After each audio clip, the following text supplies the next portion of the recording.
Bumubuhos ang malakas na ulan, walang tigil na parang latigo na humahampas sa bubong ng mamahaling sasakyan. Sa loob ang katahimikan ay mas mabigat pa kaysa sa kulog na dumadagundong sa labas. Ang ilaw mula sa dashboard ay nagbibigay ng malupit na liwanag sa tatlong mukha bawat isa ay tila isang maskara ng iba't ibang emosyon, galit, takot at desperasyon. Si Doña Victoria de Leon, sa kanyang edad na 70, ay nakaupo ng tuwid sa passenger seat sa likuran. Ang kanyang tindig ay nananatiling marangal sa kabila ng panginginig ng kanyang mga kamay. Mahigpit niyang hawak ang isang kulay krema na sobre ang papel na naglalaman ng kanyang huling habilin na para bang iyon na lamang ang natitira niyang kapangyarihan sa mundong bigla na lang gumuho sa kanyang harapan.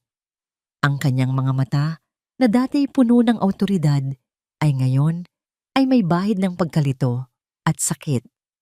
Sa kanyang tabi si Daniel, ang kanyang kaisa-isang anak, ay nakayuko sa manibela. Pawis ang kanyang noo kahit pamalamig ang buga ng aircon. Hindi niya magawang salubungin ang tingin ng ina mula sa rearview mirror. Bawat pagkulog ay tila sumasabay sa mabigat na pagkabog ng kanyang dibdib. Ngunit ang tunay na bagyo ay hindi nasa labas. Ito ay nagmumula sa babaeng nasa shotgun seat, si Christine ang kanyang asawa. Ang perpekto nitong makeup ay hindi maitago ang bagsik sa kanyang mga mata. Bawat salitang lumalabas sa kanyang bibig ay matalas at puno ng lason. Hindi niyo ba naririnig, Mama? Nagsimula si Christine, ang kanyang boses ay mahinahon ngunit may talim. Pati ang langit ay sumasang-ayon sa amin. Panahon na para magpahinga ka na. Panahon na para ipaubaya mo na ang lahat sa amin. Umiling si Doña Victoria, ang kanyang labi ay nanginginig. Habang ako'y nabubuhay ako, ang masusunod sa kung ano ang akin. Pinaghirapan namin ito ng iyong yumaong ama, Christine. Hindi ko hahayaang wasakin ninyo ito dahil lang sa kasakiman. Isang mapaklang tawa ang kumawala sa mga labi ni Christine. Kasakiman, Mama, practicality ang tawag dito. Matanda ka na at ulyanin.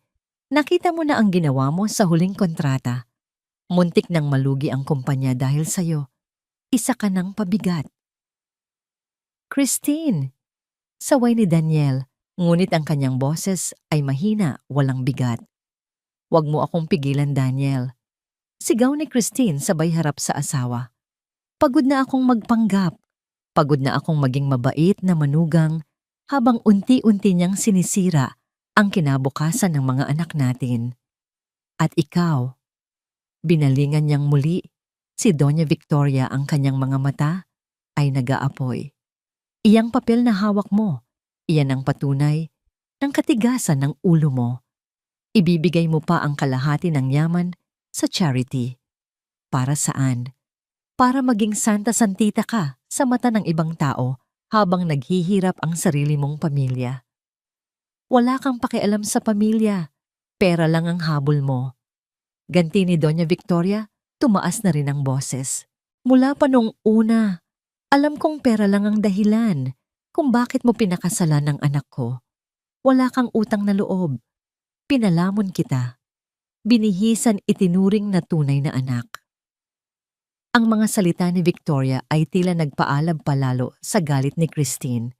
Sa isang mabilis na kilos, inagaw niya ang sobre mula sa kamay ng matanda. Nagpumigla si Victoria, ngunit mas malakas ang kanyang manugang. Huwag! Sigaw ni Victoria, puno ng desperasyon ng boses. Ngunit huli na ang lahat. Sa harap mismo ng kanyang mga mata, walang awang pinunit ni Christine ang testamento. Pinunit niya ito sa gitna, pagkatapos ay sa 4 na piraso hanggang sa maging maliliit na konfeti ng pangarap at alaala. Ang mga piraso ng papel ay isinaboy niya sa paanan ng matanda. Wala nang bisayan ngayon, sabi ni Christine, ang kanyang paghinga ay mabilis.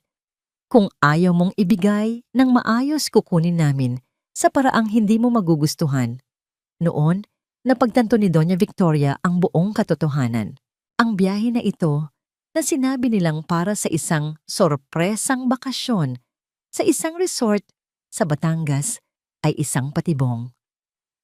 Ang madilim at maputik na daan na tinatahak nila palayo sa kabihasnan at malapit sa isang lumang sementeryo ay hindi daan patungo sa paraiso. Ito ang magiging dulo niya. Daniel, lumingon siya sa anak, ang kanyang boses ay basag at nagmamakaawa.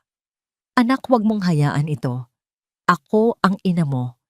Sa wakas, nag-angat ng tingin si Daniel. Ang kanyang mga mata ay puno ng luha, ngunit sa likod ng mga luhang yon ay isang malamig na determinasyon na isinaksak doon ng kanyang asawa. Patawarin mo ako, ma. Bulong niya. Itinigil niya ang sasakyan sa gilid ng daan. Ang tanging maririnig na lang ay ang hagupit ng ulan at ang mabibigat nilang paghinga. Daniel, ngayon na. Utos ni Christine, ang boses ay parang bakal. Isang malakas na kalabog ang umalingaw-ngaw nang padabog na binuksan ni Daniel ang pinto sa likuran. Ang malamig na hangin at ambon ay pumasok sa loob ng sasakyan. Hinawakan niya ang braso ng kanyang ina. Anak, maawa ka. Pagmamakaawa ni Victoria, sinusubukang kumapit sa upuan. Ngunit ang lakas ng isang matandang babae ay walang panama sa desperadong lakas ng kanyang anak. Kinaladkad siya ni Daniel palabas sa mainit na sasakyan at itinayo sa gitna ng malakas na ulan. Ang putik ay agad na kumapit sa kanyang mamahaling sapatos at laylayan ng kanyang bestida. Hindi niyo to pwedeng gawin sa akin. Sigaw niya sa gitna ng unos. Tumingin si Christine mula sa bintana. Ang mukha ay walang emosyon. Sabi mo, habang nabubuhay ka, ikaw ang masusunod. Kung ganon, kailangan mo na lang mawala. Sa huling pagkakataon, tumingin si Daniel sa kanyang ina. Ang mukha nitong basang-basa ng ulan at luha ay isang imaheng habambuhay niyang dadalhin. Ngunit sa ilalim ng utos ng kanyang asawa, itinulak niya ang sariling ina. Isang daing ng sakit ang kumawala kay Victoria. Nawalan siya ng balanse sa madulas na lupa at gumulong pababa sa isang maliit na bangin sa gilid ng kalsada. Ang kanyang katawan ay tumatama sa mga bato at sanga. Bawat isa ay nag-iiwan ng sakit at sugat. Huminto lamang siya nang bumagsak sa isang tumpok ng basang damo at putik sa paanan ng bangin malapit sa pader ng sementeryo. Nakahiga siya roon, hindi makagalaw, ang sakit ay kumakalat sa buo niyang katawan. Mula sa itaas, narinig niya ang pagsara ng pinto ng sasakyan. Narinig niya ang tunog ng makina na muling umandar at nakita niya ang mga ilaw nito na unti-unting lumalayo hanggang sa lamunin na ng dilim at nang walang katapusang ulan.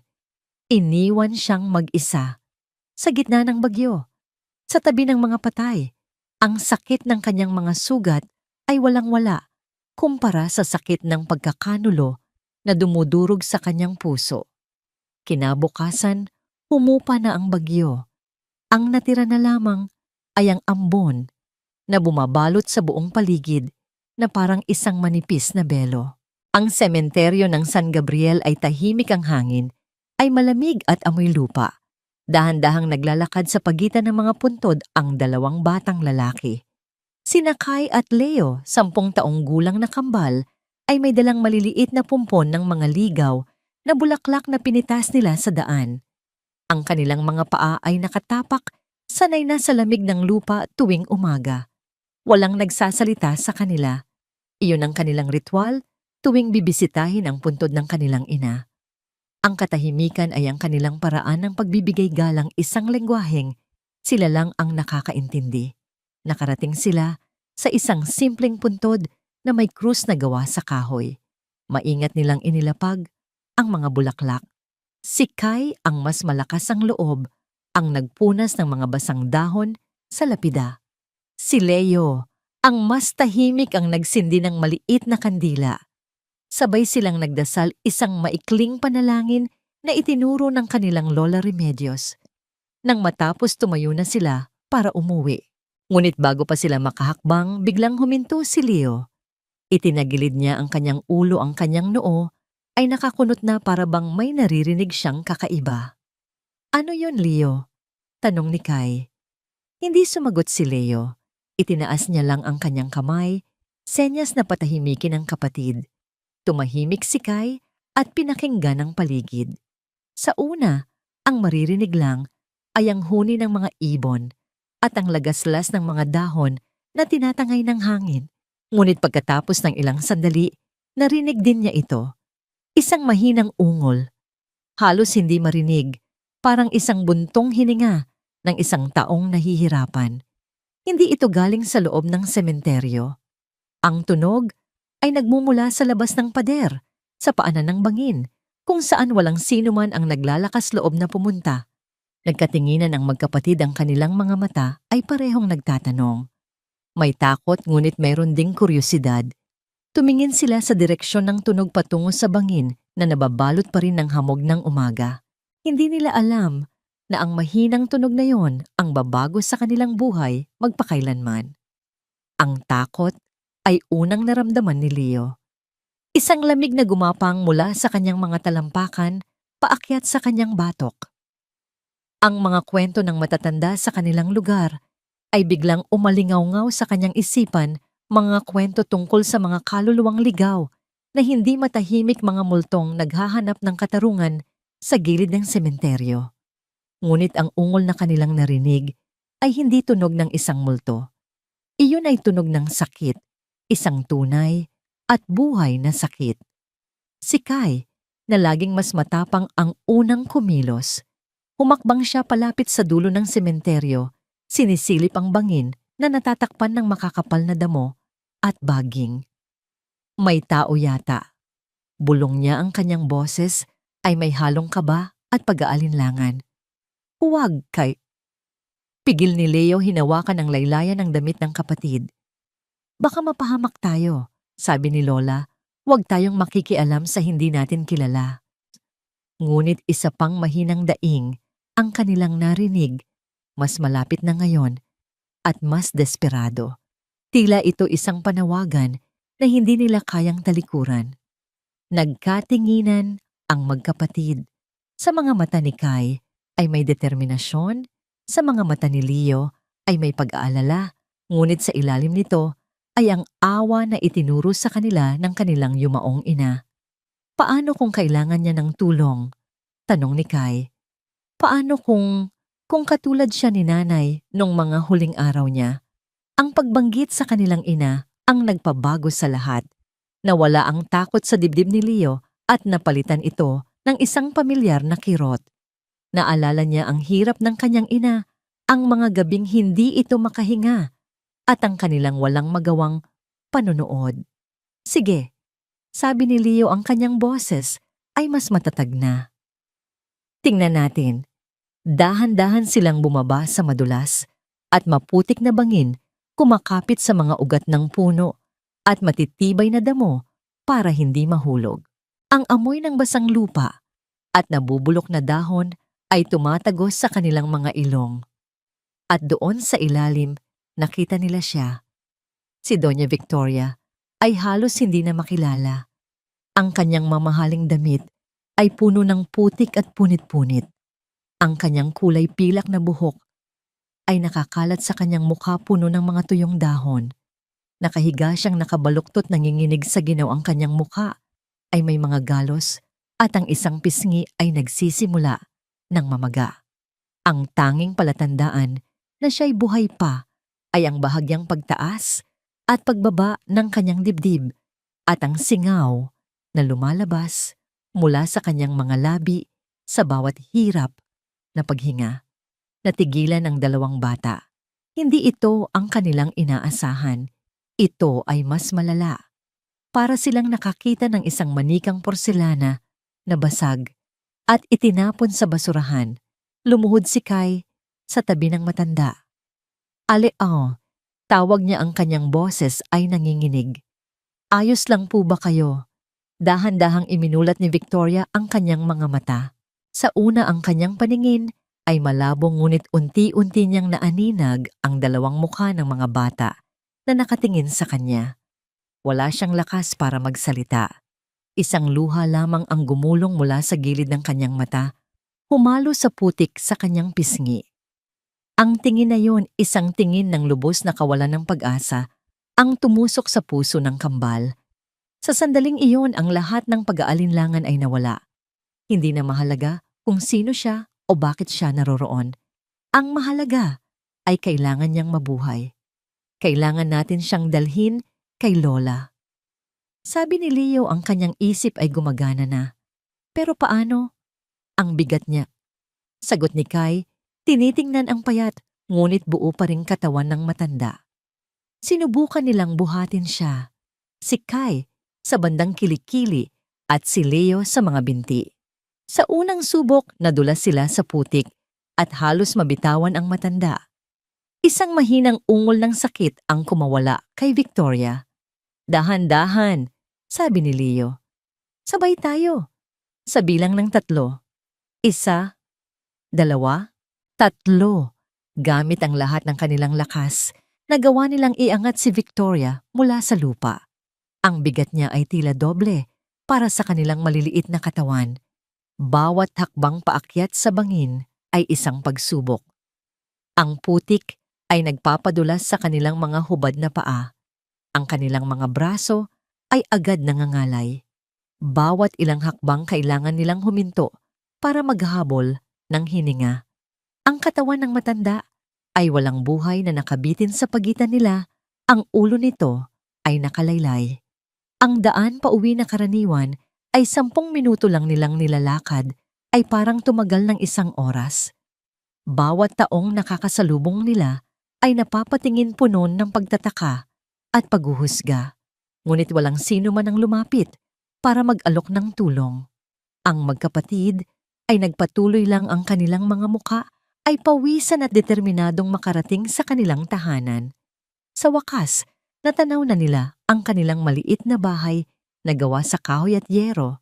Ito'y simple at luma, ngunit para sa kanila, ito ang pinakaligtas na lugar sa mundo. Lola, Lola, sigaw ni Kai, habang hirap na hirap pa ring buhat ang matanda.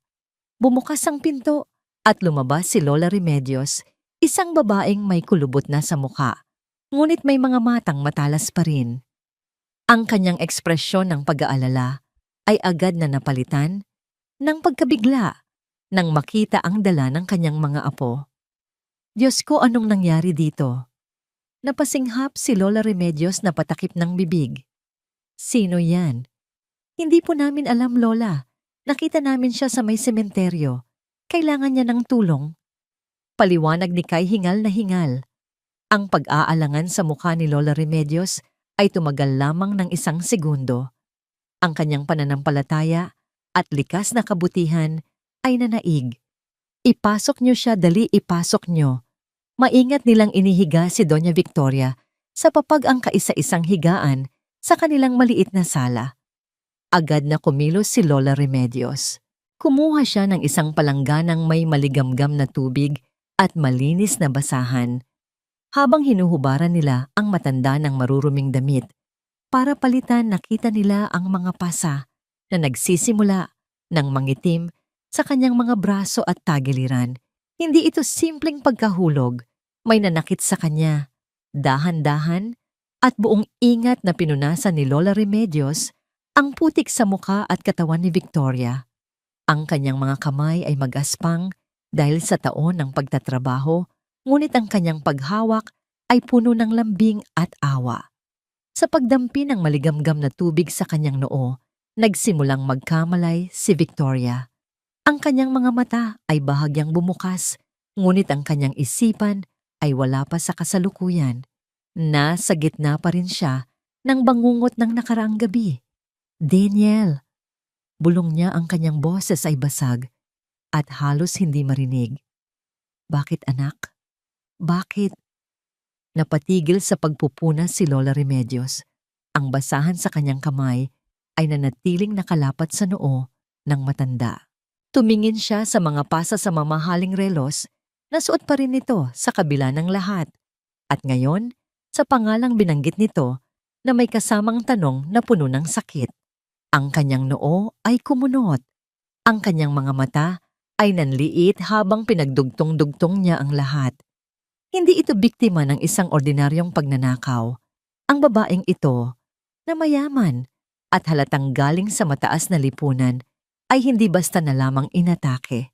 May isang kwento ng pagkakanulo sa likod ng kanyang mga sugat, isang kwentong mas madilim pa kaysa sa putik na bumalot sa kanya.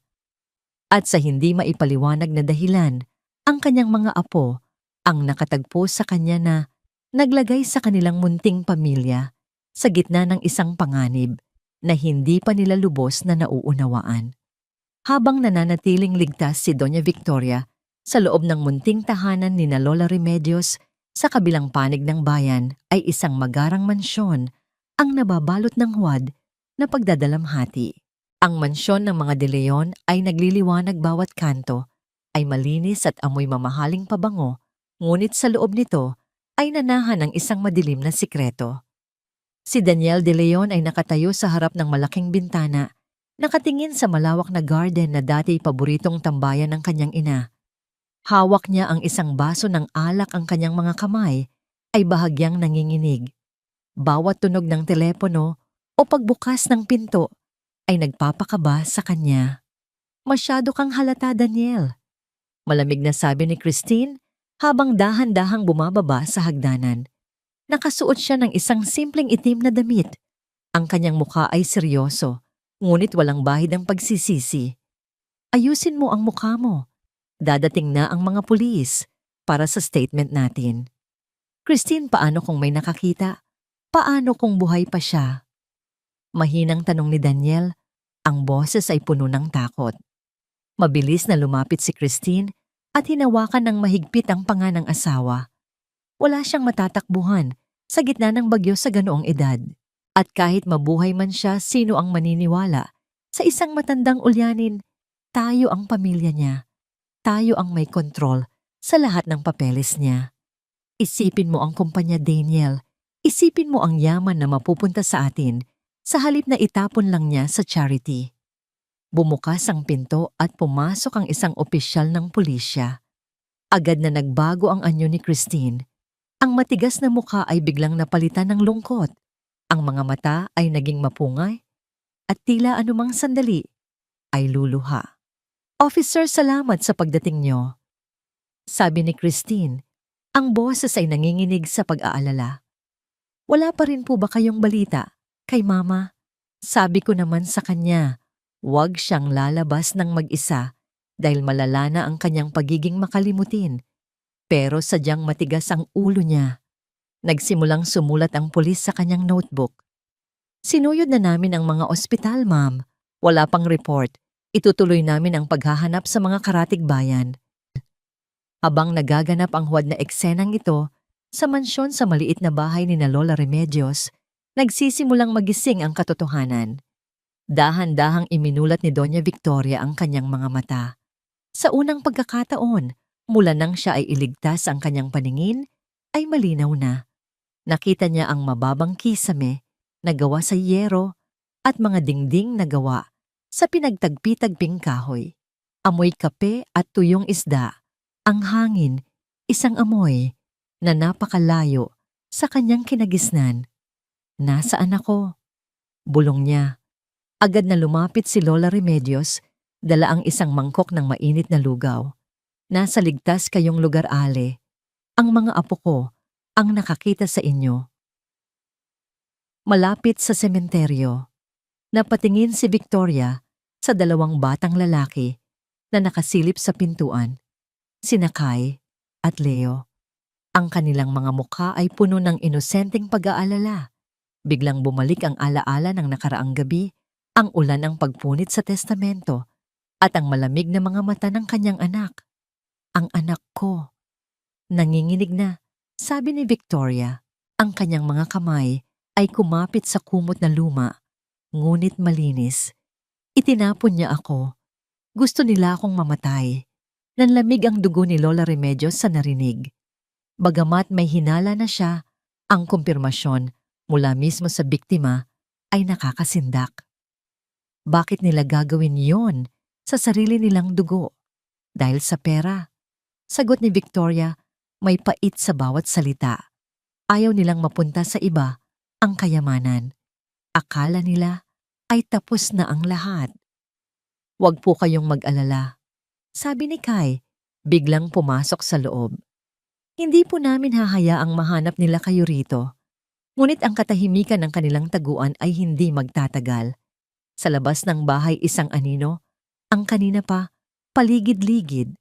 Si Aling Jacinta, ang kapitbahay na kilala sa pagiging talamak na tsismosa, ay nakasilip sa pagitan ng mga kawayan ng bakod. Nakita ni Jacinta ang ginagawa ni Lola Remedios kanina, ang paglalaban ng isang damit na gawa sa sutla, isang damit na halatang nagkakahalaga ng libo-libo. Nakita rin niya ang mga bata na may dalang mga gamot na binili sa botika na hindi karaniwang binibili ng mga dukha. Anong itinatago ni na Remedios? Bulong ni Jacinta sa sarili, ang kanyang mga mata ay naniningkit sa mali siya. Isang mayamang matanda sa loob ng kanilang barong-barong. Baka naman dinukot nila yan para makahingi ng ransom. Agad na lumakad palayo si Jacinta. Bit-bit ang isang balitang alam niyang mabilis nakakalat sa buong baryo. Sa loob ng bahay isang kakaibang pakiramdam ang dumapo kay Leo. Tumingin siya sa bintana at nakita ang pag-alis ni Aling Jacinta. Lumingon siya sa kanyang lola. Lola, nakita po tayo ni Aling Jacinta. Baka kung ano ang sabihin niya sa iba. Hinawakan ni Lola Remedios ang kanyang krus sa leeg at bumuntong hininga. Alam niya ang panganib ng mga tsismis sa isang maliit na bayan. Ang kabutihang ginawa nila ay maaari nilang ikapahamak sa isang kurap lang. Diyos ko, gabayan niyo po kami, bulong ni Remedios. Tumingin si Victoria sa pamilyang nagligtas sa kanya. Nakita niya ang kahirapan sa kanilang paligid, ngunit nakita rin niya ang katapatan na wala sa kanyang sariling mansyon. Patawarin niyo ako, sabi ni Victoria. Dahil sa akin nalalagay kayo sa panganib. Hindi po alis, sagot ni Leo, nang may kapanatagan. Sabi po ni nanay ang paggawa ng tama ay laging may kalakip na pagsubok, pero mas masama po ang tumalikod kapag may nangangailangan. Ang mga salita ng bata ay tila isang liwanag sa madilim na puso ni Victoria. Ngunit sa labas ang kadiliman ay nagsisimula ng gumapang. Ang kasinungalingan ni na Daniel at Christine sa mansyon at ang mali siya ni Jacinta sa kalsada ay unti-unti nang nagtatagpo na parang isang malaking alon na handang lumamon sa munting tahanan ni na Remedios. Ang tsismis sa isang maliit na komunidad ay parang apoy sa tuyong damo, mabilis kumalat, mahirap patayin at walang iniiwang buo sa kanyang daraanan. Ang kwentong sinimulan ni Aling Jacinta ay nagbago ng anyo sa bawat bibig na nagpasa nito.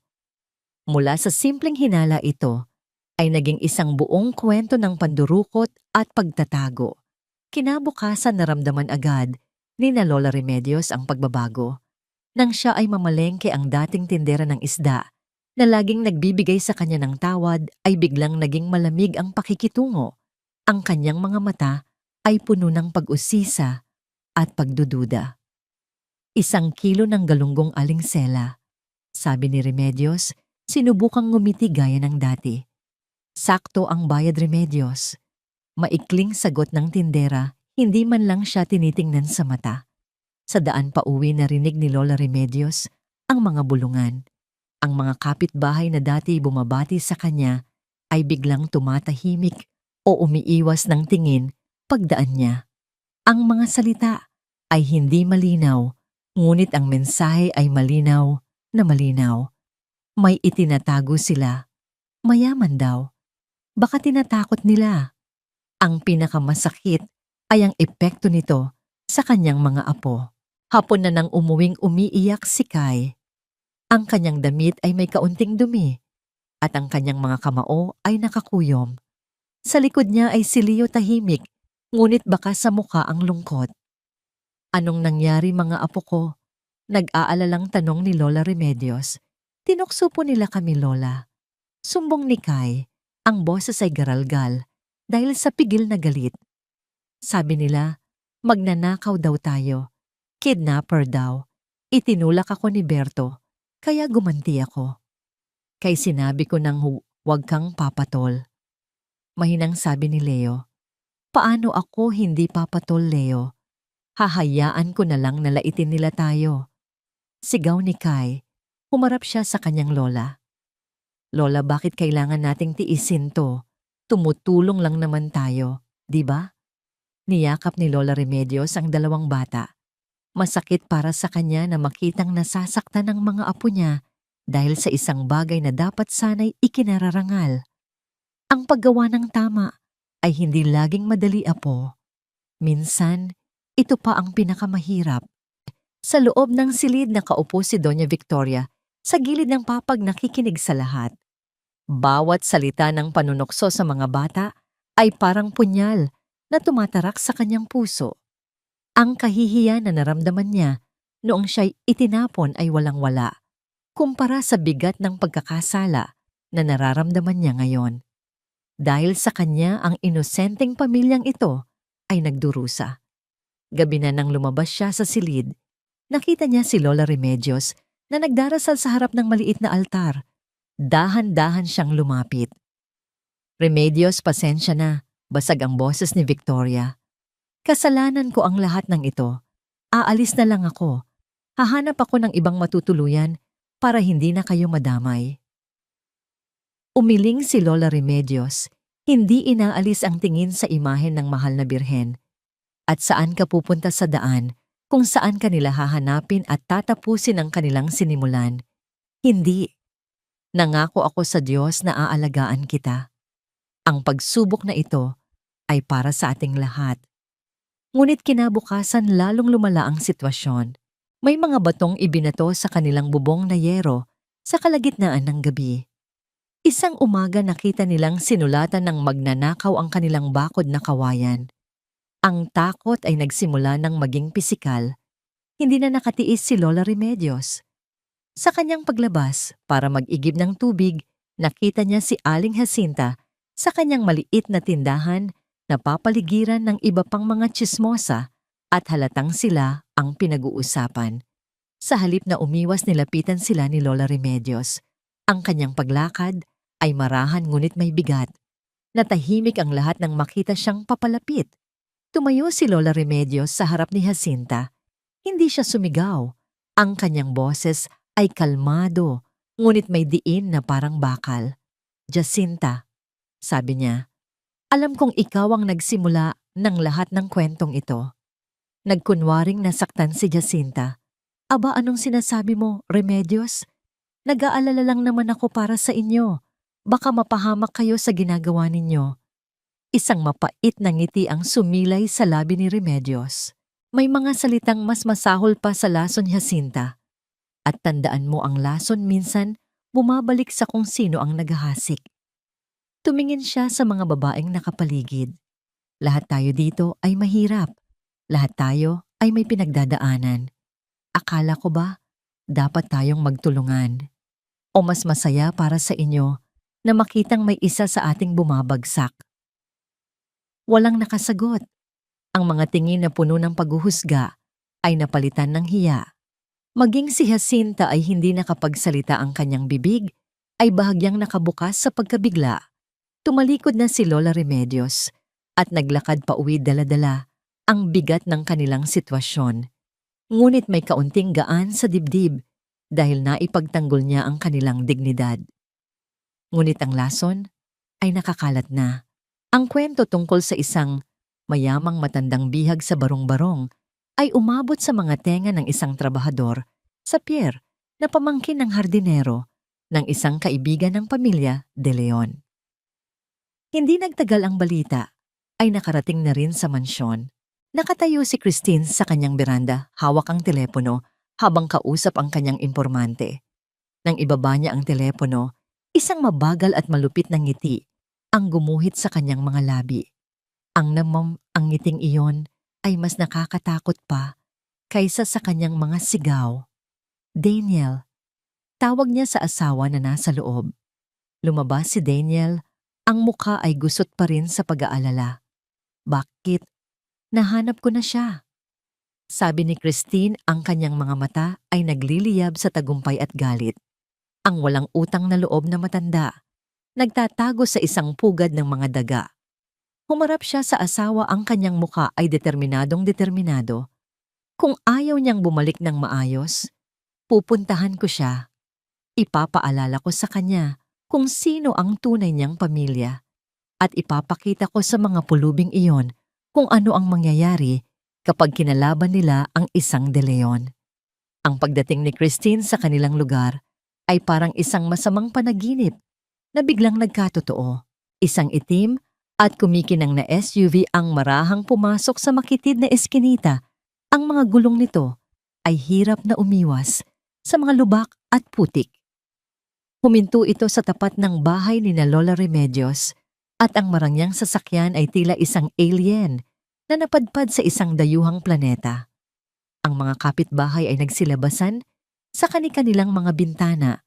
Ang mga bulungan ay biglang humina at napalitan ng tahimik na panunood. Si Aling Jacinta mula sa kanyang tindahan ay nanlalaki ang mga mata, hindi makapaniwala na ang kanyang tsismis ay nagbunga ng ganitong eksena. Sa loob ng bahay narinig ni Kai at Leo ang paghinto ng sasakyan. Sumilip si Kai sa siwang ng bintana. Lola, nanginginig niyang tawag. May kotse, itim, mayaman. Nanigas si Lola Remedios. Alam niya kung sino iyon. Tumingin siya kay Doña Victoria na biglang namutla na parang papel. Ang panginginig ng mga kamay nito ay bumalik mas malala pa kaysa dati. Dito lang kayo sa loob, mahinahon, ngunit matatag na utos ni Remedios sa kanyang mga apo at kay Victoria. Ano man ang mangyari, huwag kayong lalabas. Humugot siya ng malalim na hininga, ipinasa Diyos ang lahat, at dahan-dahang binuksan ang pinto. Bumaba si Christine mula sa SUV. Nakasuot siya ng isang puting-puting bestida na tila nang iinsulto sa karumihan ng paligid. Ang kanyang mamahaling stiletto heels ay bahagyang lumubog sa putik na nagdulot ng pagkunot ng kanyang noo. Sa likod niya ay bumaba ang isang malaking lalaki na nakasuot ng barong, ang kanilang driver at bodyguard. Tinaasan niya ng kilay, si Lola Remedios tinitingnan ito mula ulo hanggang paa na may halong pandidiri. Ikaw ba si Remedios, no? Tanong niya, ang boses ay puno ng pagmamataas. Ako nga, sagot ni Remedios, hindi nagpatinag sa mapanuring tingin ng babae. Ano ang maipaglilingkod ko sa inyo, Senyora? Isang mapaklang na ngiti ang sumilay sa labi ni Christine. Nandito ako para sunduin ang biyanan ko, si Victoria de Leon. Alam kong nandito siya. Itinatago ninyo siya. Hindi namin siya itinatago. Inaalagaan namin siya. Mariing pagtatama ni Remedios. Tumawa si Christine, isang tawang walang kagalakan. Inaalagaan o kinukulong para makahingi ng pera. Huwag na tayong maglokohan, matanda. Alam ko ang estilo ng mga taong tulad ninyo. Nakakita lang ng kaunting pagkakataon, kakagatin agad. Sa loob ng bahay naririnig ni Victoria ang lahat. Bawat salita ni Christine ay parang sampal. Gusto niyang lumabas at sumigaw, ngunit ang takot ay tila pumipigil sa kanyang mga paa. Sa labas hindi natinag si Remedios. Wala kaming hinihinging pera sa inyo. Ang pagtulong sa kapwa ay hindi binabayaran. Talaga ba? Sabi ni Christine, at dahan-dahan siyang naglakad palapit, ang kanyang mga mata ay nanlilisik. Kung ganon, nasaan siya? Ilabas mo siya ngayon din. Wala siyang sakit para ilabas. Matigas na sagot ni Remedios, nakaharang sa pintuan. Nagpapahinga siya. Ang pasensya ni Christine ay tuluyan ng naubos. Wala kang karapatang pigilan ako. Pamilya niya ako. Kayo ano niya kayo? Mga pulubi lang na gustong magsamantala. Kasabay ng kanyang sigaw, may idinukot siya mula sa kanyang mamahaling bag. Isang makapal na bugkos ng tig-1,000 piso. Inihagis niya ito sa paanan ni Lola Remedios. Ang pera ay kumalat sa maputik na lupa. Ayan, sigaw ni Christine, sapat na para marinig ng lahat ng nakikinig na kapitbahay. Iyan ba ang gusto ninyo?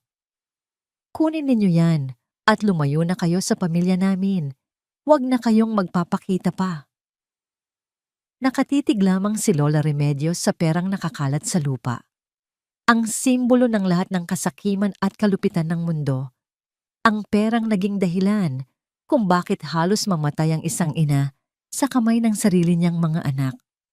Hindi siya nagsalita. Dahan-dahan siyang tumalikod at pumasok sa loob ng bahay. Akala ni Christine ay nanalo na siya. Isang ngiti ng tagumpay ang gumuhit sa kanyang mukha. Ngunit paglabas ni Lola Remedios, hindi pera ang dala niya. Dala niya ang isang maliit na batya. Ang batyang pinagbanlawan niya ng mga gulay para sa kanilang pananghalian kanina. Ang tubig ay malabo, may mga lumulutang na tangkay ng kangkong at piraso ng lupa. Walang babala. Walang salita. Sa harap ng lahat ng nanonood, sa harap ng nagtatakang bodyguard at sa harap ng nagulat na si Christine, ibinuhos ni Lola Remedios ang buong laman ng batya sa babae. Isang malakas na splash ang umalingaw-ngaw. Ang malabong tubig kasama ang lahat ng dumi nito ay dumaloy mula sa perpektong ayos na buhok ni Christine, pababa sa kanyang mukha na may mamahaling makeup hanggang sa kanyang puting-puting bestida na ngayon ay may mantsa ng lupa at gulay. Napatanga si Christine, hindi siya makapaniwala sa nangyari. Ang amoy ng maruming tubig ay tumatagos sa kanyang ilong. Ang lamig at lagkit nito ay gumagapang sa kanyang balat. Tahimik ang buong paligid. Maging ang hangin ay tila huminto sa pag-ihip. At pagkatapos, isang hiyaw ang kumawala sa mga labi ni Christine. Isang hiyaw na puno ng galit, kahihiyan at pagbabanta. Walang hiya, kahayop ka. Ang pera ay nabibili ang lahat, senyora. Mahinahong sabi ni Lola Remedios habang hawak pa rin ang walang lamang batya.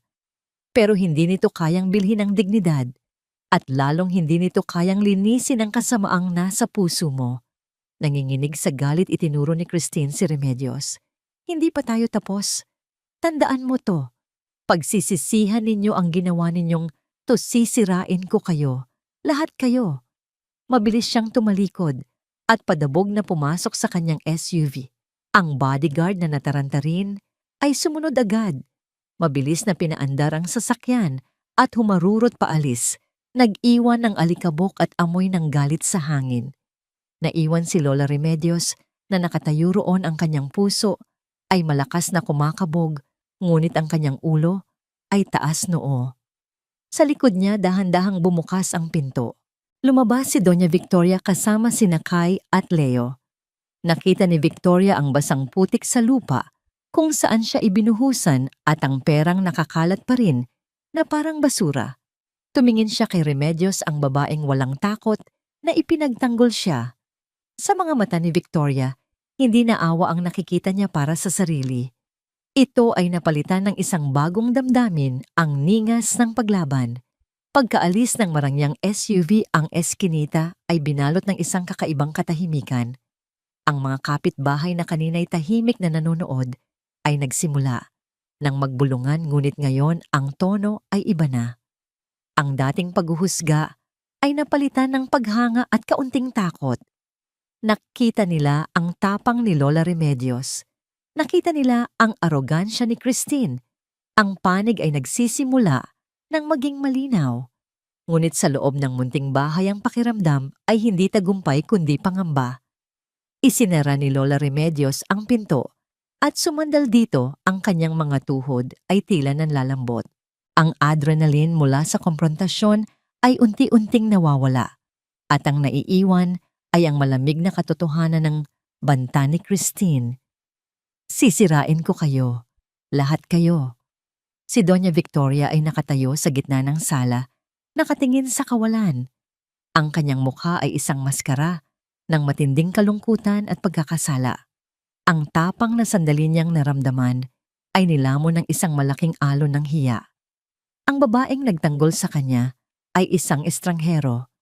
Ang babaeng nagtapon sa kanya sa putik ay kadugo ng kanyang mga apo. Kasalanan ko to. Bulong ni Victoria, ang boses ay basag. Lahat ng ito, kasalanan ko. Hindi po, Doña Victoria. Sabi ni Leo, lumapit at hinawakan ang kamay ng matanda. Ang kanyang paghawak ay maliit. ngunit puno ng katiyakan. Wala po kayong kasalanan. Pero dahil sa akin napahamak kayo, sabi ni Victoria, ang mga luha ay nagsimula ng mamuo sa kanyang mga mata. Tingnan ninyo ang nangyari. Ang babaeng yon, hindi iyon titigil. Gagamitin niya ang lahat ng pera at kapangyarihan nila para saktan kayo, para paalisin kayo dito, para kunin ang lahat sa inyo. At ano ang meron kayo? Wala. Dahil sa akin. Hindi siya makatingin sa mga mata ni Lola Remedios. Ang bigat ng pagtulong na ibinigay sa kanya ng pamilyang ito ay parang isang malaking bato na dumadagan sa kanyang dibdib. Sa buong buhay niya, siya ang laging nagbibigay, ang laging may kapangyarihan. Ngayon, siya ang tinutulungan at ang tulong na ito ay may kapalit na panganib para sa mga tumutulong. Mas mabuti pang sumama na lang ako sa kanya kanina. Dagdag pa niya ang boses ay halos pabulong na lang. O mas mabuting hindi niyo na lang ako natagpuan. Mas mabuting namatay na lang ako sa bangin na yon. Huwag po kayong magsalita ng ganyan. Sigaw ni Kai, ang kanyang mga mata ay nanlalaki sa gulat at sakit sa narinig. Lumapit siya sa matanda. Hindi po kayo pabigat at hindi po kami natatakot. Ngunit alam ng lahat na hindi yon totoo. Ang takot ay naroon gumagapang sa bawat sulok ng kanilang maliit na bahay. Hindi na nakatiis si Victoria. Pumasok siya sa maliit na silid at naupo sa papag. Isinubsob niya ang kanyang mukha sa kanyang mga palad at humagulgol isang iyak na matagal na niyang pinigilan. Umiyak siya para sa pagkakanulo ng kanyang anak, para sa kasamaan ng kanyang manugang, ngunit higit sa lahat, umiyak siya para sa pamilyang idinadamay niya sa kanyang miserable at mapanganib na buhay. Nagkatinginan sina Lola Remedios at ang kambal. Iniwan muna nila ang matanda para ilabas ang kanyang sama ng loob. Maya-maya pumasok ang kambal sa silid. Dala-dala ni Leo ang isang basong tubig. Dala naman ni Kai ang isang luma at kupas na larawan. Naupo sila sa magkabilang gilid ni Victoria. Inabot ni Leo ang tubig. Inom po muna kayo. Tinanggap ni Victoria ang baso, ang kanyang mga kamay ay nanginginig pa rin. Pagkatapos ipinakita ni Kai ang larawan. Ito ay larawan ng isang magandang babae na may matamis na ngiti ang kanilang ina. Siya po si nanay, sabi ni Kai. Noong nabubuhay pa po siya, marami rin po kaming problema. Minsan wala po kaming makain, minsan tinutukso rin po kami. Pero sabi niya, hindi raw po kami dapat sumuko. Sabi niya po. Dugtong ni Leo ang kanyang boses ay mahina, ngunit malinaw. Ang pamilya ay hindi lang daw po sa dugo. Nasa puso raw po yan. At kapag naging pamilya mo na ang isang tao, hindi mo na siya iiwanan kahit gaano pa kahirap. Tumingin si Victoria mula sa larawan patungo sa mga mukha ng dalawang bata. Nakita niya sa kanilang mga mata ang sinseridad, ang katatagan, at ang isang uri ng pagmamahal na matagal na niyang hindi naramdaman. Kaya po hindi namin kayo iiwanan, Doña Victoria, sabi ni Kai nang may diin, dahil sa amin pamilya na po kayo. Ang mga simpleng salitang iyon na nagmula sa dalawang batang halos walang anuman sa buhay ang gumuho sa pader ng desperasyon na bumabalot sa puso ni Victoria. Itinuro sa kanya ng mga batang ito ang isang bagay na nakalimutan na niya ang pag-asa. Dahan-dahan niyang pinunasan ang kanyang mga luha. Ang pag-iyak niya ay nahinto. Ang kanyang likod na kanina'y nakukuba sa bigat ng pagkakasala ay dahan-dahang tumuwid. Isang bagong apoy ang nagsimulang mag-alab sa kanyang kalooban. Hindi na siya ang Doña Victoria na biktima. Hindi na siya ang matandang naghihintay na lang ng kanyang katapusan. Kung lalaban ang pamilyang ito, para sa kanya, lalaban din siya hindi lang para sa sarili niya, kundi para sa kanila. Hindi na siya tatakas. Hindi na siya magtatago. Haharapin niya ang kanyang mga kaaway. Lumabas siya ng silid at hinarap si Lola Remedios. Ang kanyang mga mata, kahit pa namumugto, ay may bagong liwanag. Remedios, sabi niya, ang kanyang boses ay matatag na ngayon. Hindi na tayo maghihintay na sila ang sumugod. Kailangan nating humingi ng tulong. Kailangan nating ipaalam sa mundo ang katotohanan. Tumango si Lola Remedios, isang maliit na ngiti ang sumilay sa kanyang labi. Saan tayo magsisimula? Sa simbahan, sagot ni Victoria. Kay Padre Francisco, makikinig siya. Kailangang may makinig. Kinabukasan habang naghahanda silang umalis, sumilip si Leo sa bintana. Ang kanyang muka ay biglang nabalot ng kaba. Lola ang tawag niya. May sasakyan na naman po sa kanto. Hindi po yung itim. Iba po. Pero nakatingin po dito. Nagtago sila at sumilip. Isang lumang kotse ang nakaparada sa dulo ng eskinita. Sa loob may dalawang lalaking hindi nila kilala, ngunit ang kanilang mga mata ay nakatuon sa kanilang bahay. Ang banta ni Christine ay hindi pala biro. Nagsisimula na silang bantayan. Ang paglabas nila sa bahay ay hindi na magiging simple. Nagsisimula na ang tunay na laban. Ang presensya ng kotseng nagbabantay sa kanto ay nagdulot ng isang mabigat na kumot ng tensyon sa loob ng bahay. Bawat anino na gumagalaw, bawat tunog ng sasakyan na dumaraan ay nagpapakaba sa kanilang mga dibdib. Ang kanilang munting tahanan, na dati isang kanlungan, ay tila naging isang kulungan. Paano tayo lalabas? Tanong ni Kai, ang kanyang boses ay pabulong habang nakasilip sa siwang ng bintana. Nakatingin talaga sila dito, Lola. Nag-isip ng malalim si Lola Remedios. Alam niyang hindi sila maaaring manatili roon magpakailanman. Bawat araw na lumilipas ay nagbibigay ng mas maraming oras kina Christine para manipulahin ang sitwasyon, para gumawa ng mga pekeng dokumento at para isara ang lahat ng posibleng daan para kay Victoria. May isa pang daan, sabi ni Remedios. Sa likod bahay, dadaan tayo sa mga bakuran ng mga kapitbahay hanggang makalabas tayo sa kabilang kalye. Kailangan nating maging maingat at mabilis. Ang plano ay simple, ngunit mapanganib. Nagsuot si Doña Victoria ng isang lumang bestida at balabal ni Lola Remedios para itago ang kanyang pagkatao. Ang kanyang mamahaling sapatos ay pinalitan ng isang pares ng lumang tsitsinelas. Habang isinusuot niya ang mga ito, naramdaman niya ang bigat ng kanyang sitwasyon mula sa isang donya na naglalakad sa malalambot na carpet ngayon ay isa siyang pugante na tatakas sa sarili niyang anino. Kay Leo, sabi ni Remedios sa mga apo, mauna kayo. Tingnan ninyo kung may tao. Kapag ligtas, bigyan ninyo ako ng senyas.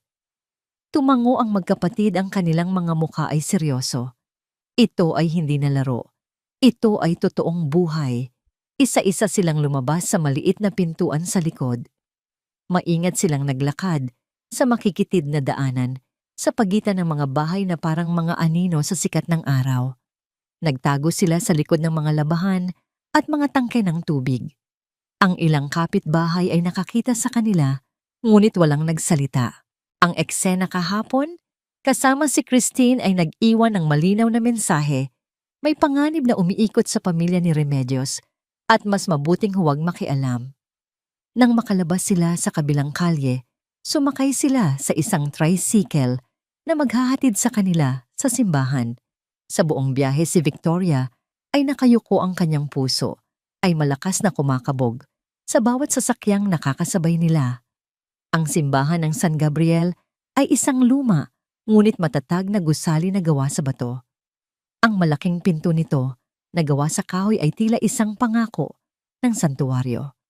Pagpasok nila, ang init ng araw ay napalitan ng malamig at tahimik na hangin sa loob. Ang amoy ng kandila at lumang kahoy ay nagbigay ng kaunting kapayapaan sa kanilang mga nag-aalalang puso. Natagpuan nila si Padre Francisco na nag-aayos ng mga bulaklak sa altar. Isa siyang matandang pari na may mabait na muka at mga matang nakakita na ng maraming kwento ng buhay. Lola Remedios, mga bata. Bati niya ng may ngiti. Ngunit nang makita niya ang babaeng kasama nila at ang tensyon sa kanilang mga muka, ang kanyang ngiti ay napalitan ng pag-aalala. Anong nangyari? May problema ba? Padre, nagsimula si Remedios. Kailangan po namin ng tulong ninyo. Dinala sila ng pari sa kanyang maliit na opisina sa likod ng simbahan. Doon sa unang pagkakataon, ikinuwento ni Doña Victoria ang lahat. Mula sa pagpilit sa kanya na pirmahan ang mga papeles sa marahas na pagtatapon sa kanya sa bangin hanggang sa pagdating ni Christine sa bahay ni Remedios. Ang kanyang boses ay nanginginig sa simula, ngunit habang nagpapatuloy siya ito, ay nagiging matatag puno ng sakit, ngunit may determinasyon. Si Padre Francisco ay nakinig ng walang pagputol. Ang kanyang mga kamay ay magkasalikop sa ibabaw ng kanyang mesa. Tinitingnan niya ang mga mata ni Victoria, ang mga mata ng isang ina na sinaktan ng sariling anak. Tinitingnan niya ang mga pasa na bahagya pa ring nakikita sa braso nito at tinitingnan niya ang dalawang bata na tahimik na nakaupo sa tabi ng matanda na parang mga maliliit na bantay. Nang matapos magsalita si Victoria, isang mahabang katahimikan ang namayani. Ito ay isang napakabigat na paratang Doña Victoria, sabi ng pari. Sa wakas ang kanyang boses ay malumanay ngunit seryoso. Ang iyong anak, kilala ko siya, si Daniel. Malaki ang donasyon nila sa simbahan tuwing Pasko. Tila imposible na magawa niya ang isang bagay na ganito kasama. Isang malamig na kirot ang naramdaman ni Victoria. Ang pagdududa, ang unang pader na kailangan niyang gibain. Padre Pera ang nagpabago sa kanya. Ang asawa niya. Sabi ni Victoria, ang kanyang boses ay nagmamakaawa. Alam ko po kung ano ang nakita at narinig ninyo sa kanila. Iyon ang imaheng gusto nilang ipakita sa mundo. Ngunit sa likod ng mga ngiti at donasyon, mayroong kasakima. Tumingin si Padre Francisco kay Lola Remedios. At ikaw, Remedios, pinapatotohanan mo ang lahat ng ito. Bawat salita po, Padre. Matatag na sagot ni Remedios. Nakita ko po ang mga sugat niya. Narinig ko po ang mga panlalait ng kanyang manugang. Tumingin ang pari sa kambal. At kayo mga anak. Totoo po lahat.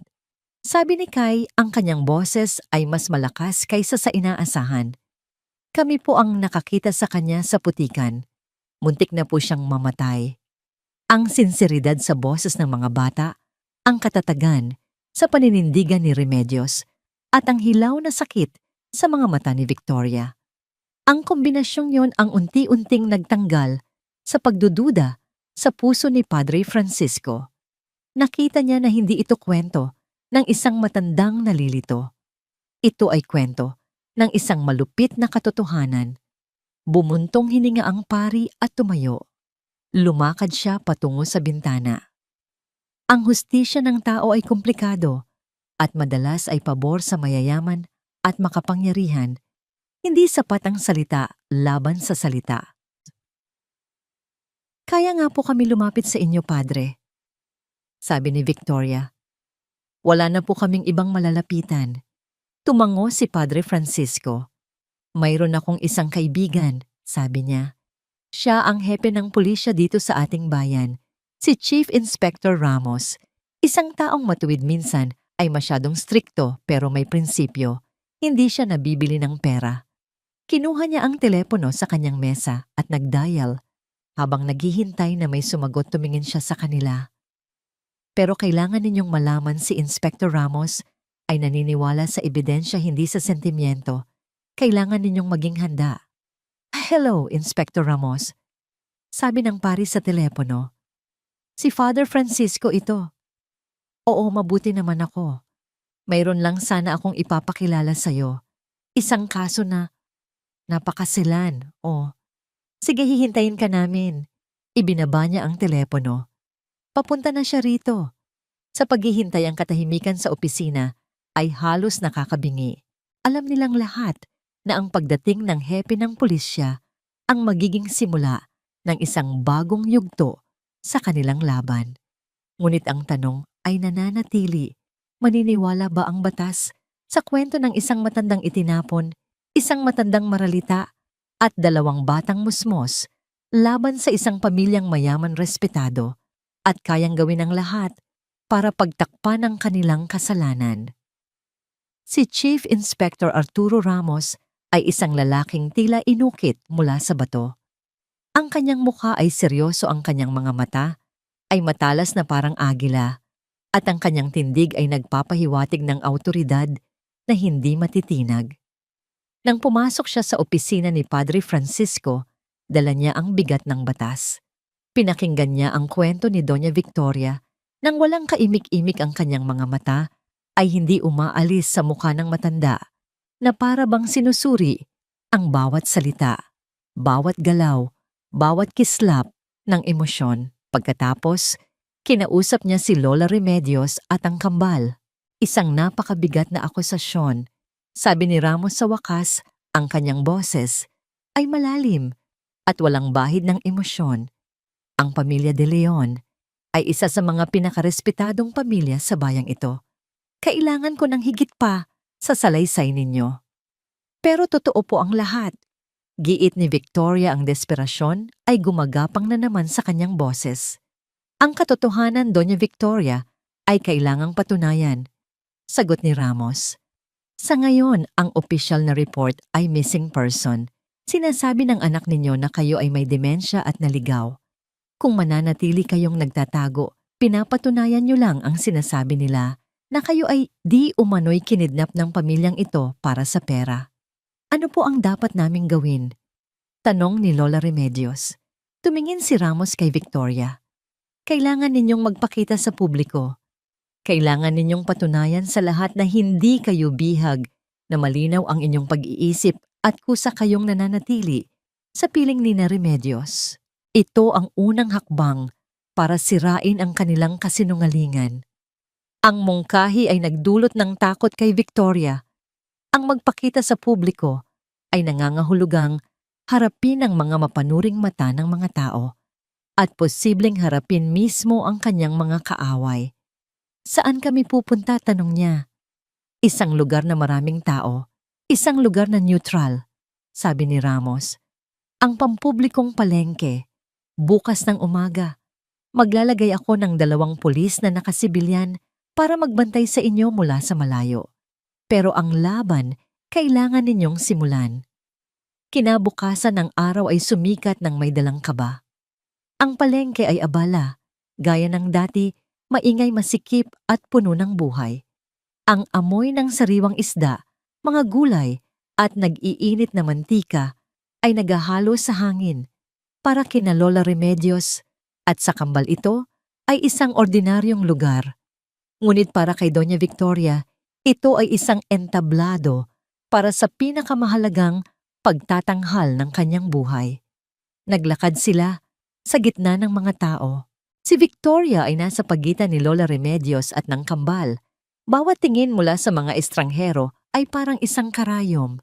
Narinig niya ang mga bulungan. Siya ba yon, yung matandang nawawala? Akala ko ba dinukot yan ni Remedios? Mukha namang ayos siya. Pero tingnan mo, kasama pa rin ang mga kidnapper. Pinilit ni Victoria na itaas ang kanyang noo at huwag pansinin ang mga salita. Ngunit ang bawat bulong ay isang dagok sa kanyang determinasyon at nangyari ang kanilang kinatatakutan. Mula sa kabilang dulo ng pasilyo ng mga gulay, nakita nila sina Daniel at Christine. Tila sinadya, tila may nagbigay ng impormasyon sa kanila. Ang kanilang mga mukha ay nagpapakita ng huwad na pagkagulat na mabilis na napalitan ng galit. Mabilis silang lumapit at si Christine ang nanguna sa paggawa ng eksena.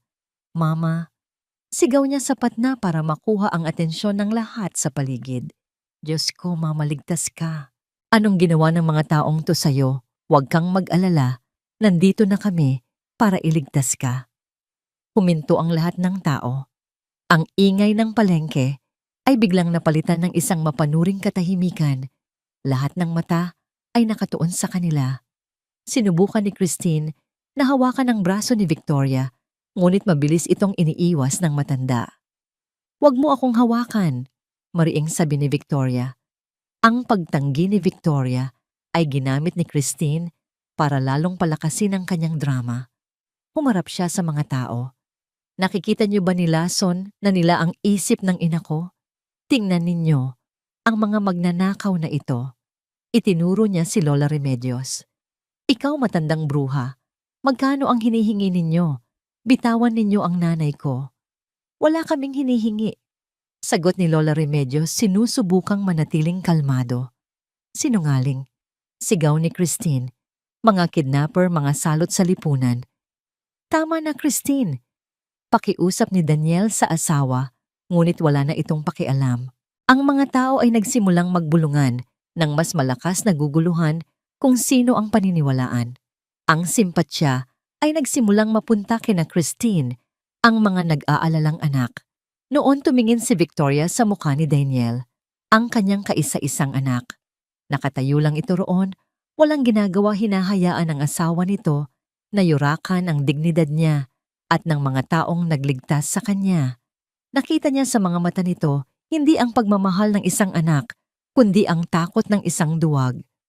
Ang lahat ng sakit, lahat ng galit, lahat ng pinagdaan ng hirap sa mga nagdaang araw ay biglang nagsama-sama at umakyat sa kanyang lalamunan. Ang Doña Victoria na mahinahon at marangal ay biglang nawala. Sa gitna ng katahimikan, humakbang siya papalapit kay Daniel.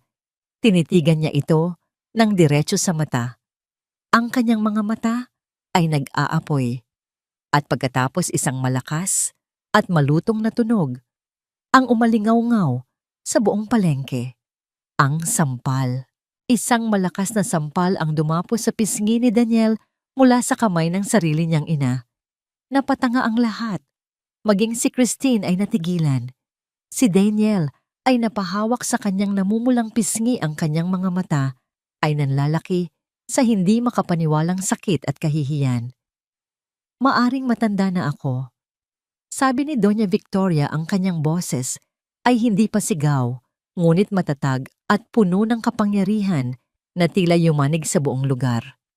Maaring kinuha ninyo ang pera ko, ang bahay ko, pero hinding-hindi ninyo makukuha ang pagkatao ko. Tumingin siya sa mga taong nakapaligid. Hindi ako bihag. Ang mga taong ito, itinuro niya sina Remedios, at ang kambal ang nagligtas sa akin mula sa kamatayan na plinano ng sarili kong anak. Isang malalim na buntong hininga ang maririnig mula sa mga tao. Ang alon ng opinyon ay biglang bumaliktad. Ang sampal na yon ay hindi lang isang pisikal na sakit. Ito ay isang sampal ng katotohanan. Isang ina na handang saktan ang sariling anak sa harap ng publiko ay hindi isang inang nalilito. Siya ay isang inang nasaktan ng lubusan. Nakatayo roon si Daniel, hawak ang kanyang pisngi, ang kahihiyan ay malinaw na nakaukit sa kanyang mukha. Walang salitang lumabas sa kanyang bibig. Ang maskara ng pagiging biktima ni na Daniel at Christine ay nagsimula ng mag-crack. Sa kauna-unahang pagkakataon, ang publiko ay nagsimula ng magduda sa kanilang kwento. Ang laban ay hindi pa tapos, ngunit sa araw na yon, sa gitna ng ingay at amoy ng palengke, nanalo si Doña Victoria sa isang mahalagang labanan, ang laban para sa kanyang dignidad. Ang insidente sa palengke ay kumalat na parang apoy sa buong bayan. Ang sampal ni Doña Victoria ay naging simbolo ng kanyang paglaban, at ang kwento ng dalawang panig ay naging usap-usapan sa bawat kanto, tindahan at kainan.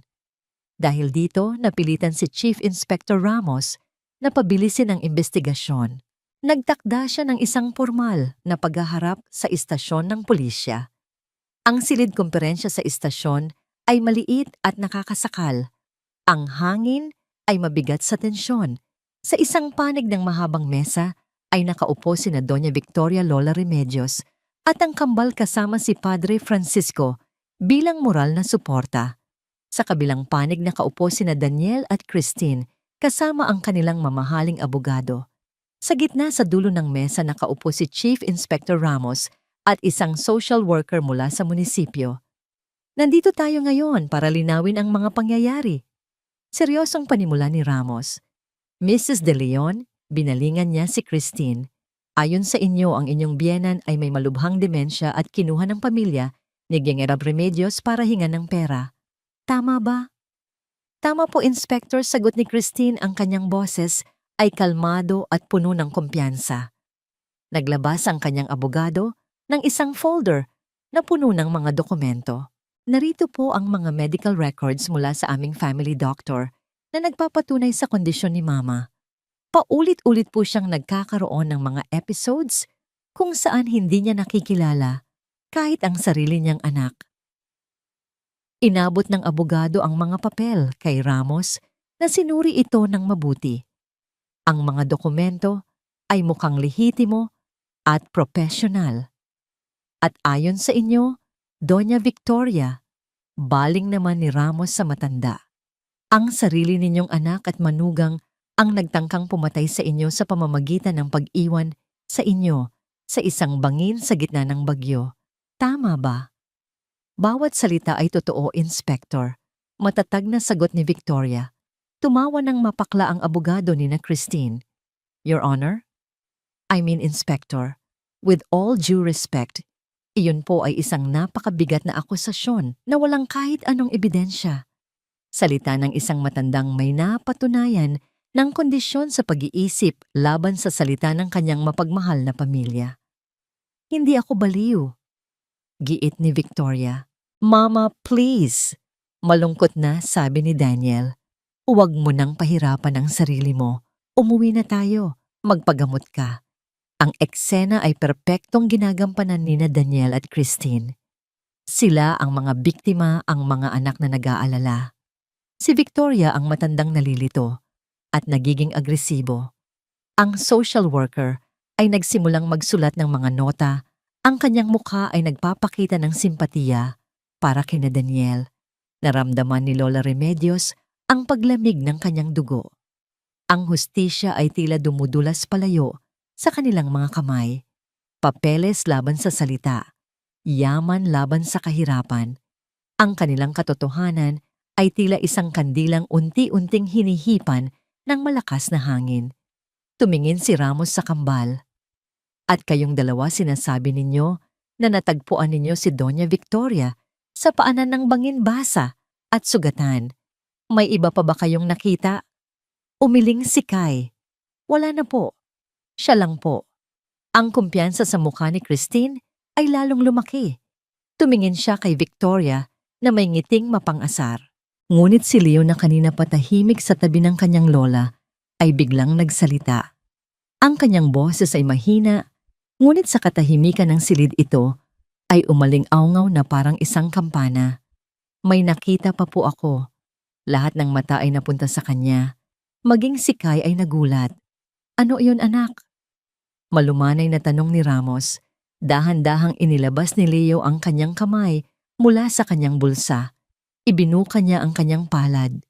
Sa gitna nito ay may isang maliit na bagay na kumikinang sa ilalim ng ilaw ng fluorescent. Isang butones. Pero hindi ito ordinaryong butones. Ito ay gawa sa perlas maliit at elegante na may sinulid na sutla na nakakabit pa rin dito. Saan mo nakuha yan? Tanong ni Ramos. Noong araw po na pumunta si Ginang Christine sa bahay namin. Paliwanag ni Leo. Ang kanyang mga mata ay hindi umaalis sa mukha ni Christine. Sumilip po ako sa bintana ng kotse nila noong paalis na sila. Nakita ko po ito sa sahig ng kotse, malapit sa upuan, kung saan nakaupo si Doña Victoria noong sinunduraw po nila siya para sa bakasyon. Isang malamig na kaba ang biglang gumapang sa dibdib ni Christine. Kinuha ko po dahil maganda. Patuloy ni Leo. Pero kagabi, habang tinitingnan ko po ang damit na suot ni Doña Victoria, noong araw na nakita namin siya, yung damit na nilabhan ni Lola, nakita ko po na may kulang na isang butones sa may kwelyo. Katulad po nito. Agad na tumayo si Lola Remedios. Nasa akin po ang damit, Inspector. Dala ko po. Kinuha niya mula sa isang supot ang damit na nilabhan niya. Kahit malinis na mayroon pa ring permanenteng mantsa ng putik dito. At sa kwelyo malinaw na makikita ang isang bakanting tahi kung saan dating nakakabit ang isang butones. Kinuha ni Ramos ang butones mula sa kamay ni Leo at maingat na inilapit sa damit. Tumugma ito ng perpekto. Ang mukha ni Christine ay biglang namutla. Kalokohan. Itinanim lang nila yan. Isang botones ano ang mapapatunayan yan. Ngunit huli na ang lahat.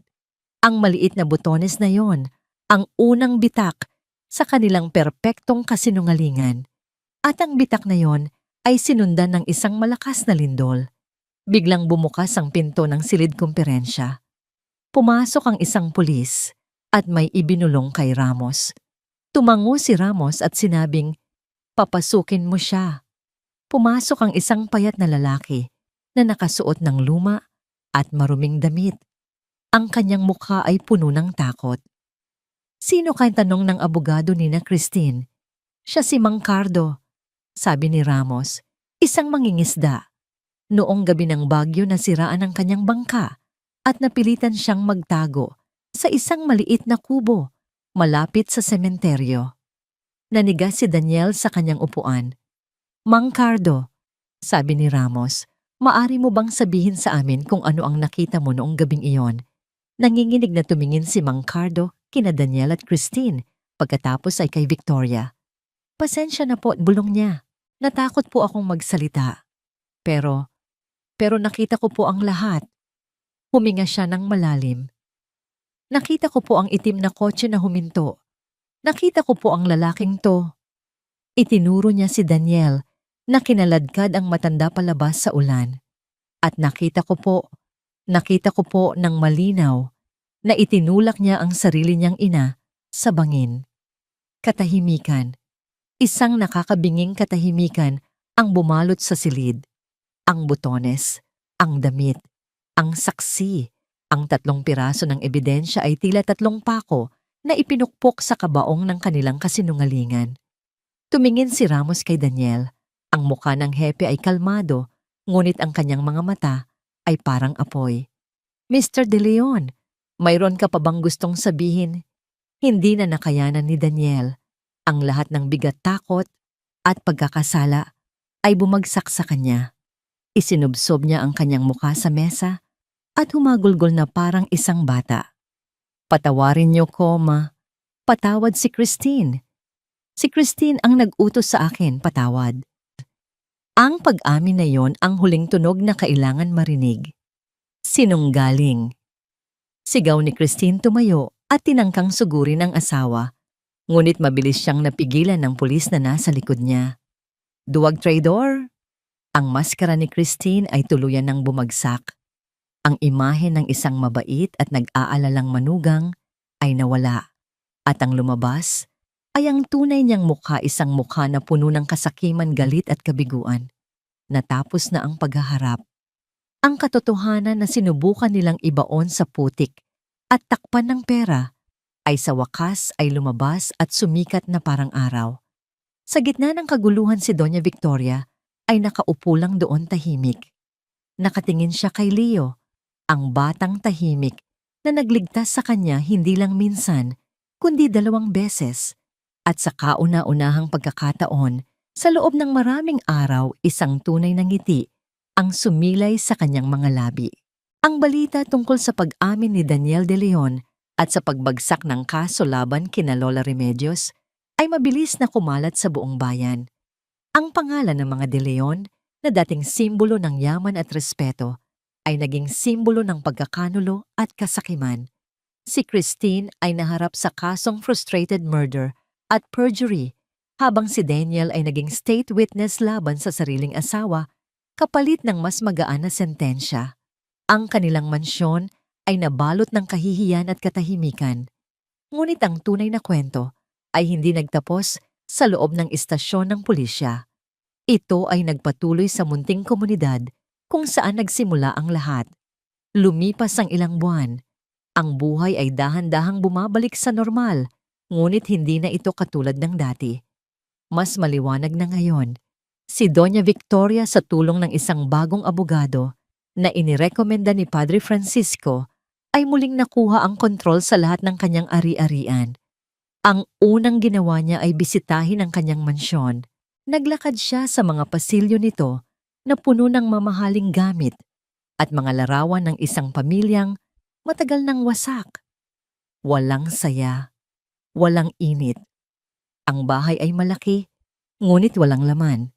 Sa araw na yon nagdesisyon siya, hindi na siya babalik doon. Ang kanyang tahanan ay wala na sa gitna ng malamig na marmol at kristal. Isang araw, isang grupo ng mga inhinyero at construction worker ang dumating sa eskinita ni na Lola Remedios na ikinagulat ng lahat. Sa utos ni Doña Victoria, ang luma at maliit na bahay na gawa sa kahoy at yero ay giniba. Ngunit sa lugar nito, isang bago at mas matatag na bahay ang itinayo. Hindi ito isang mansyon, kundi isang simpleng bahay na gawa sa semento at kahoy, may sapat na silid para sa kanilang lahat, at isang maliit na hardin sa likod kung saan maaaring magtanim si Lola Remedios ng kanyang mga gulay. Sa araw ng kanilang paglipat, ang apat, si Victoria, si Remedios, si Kai at si Leo, ay magkakasamang nakatayo sa harap ng bagong bahay.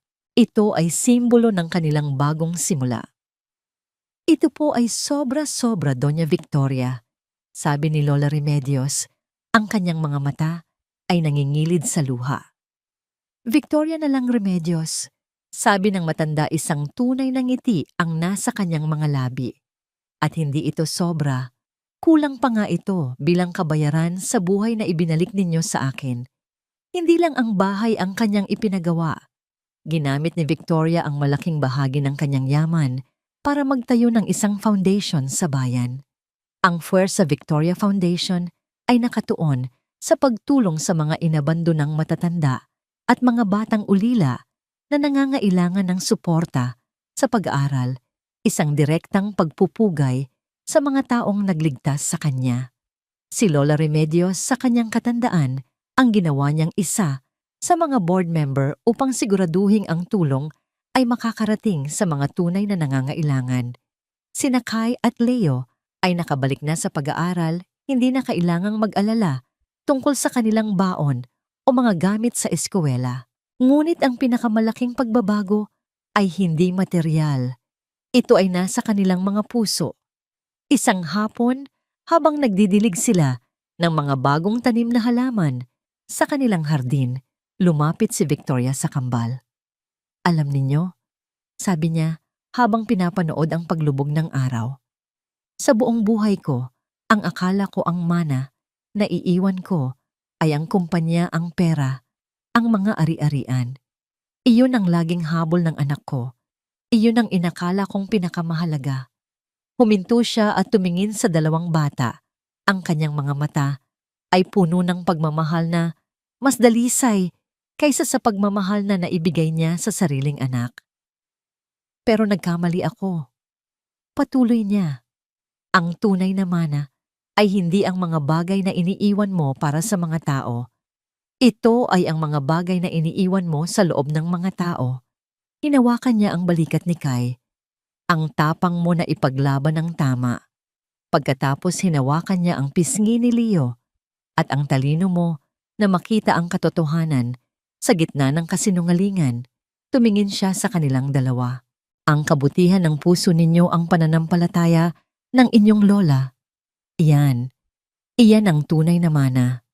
Isang manang hindi mananakaw, hindi maluluma, at hindi mabibili ng kahit anong halaga.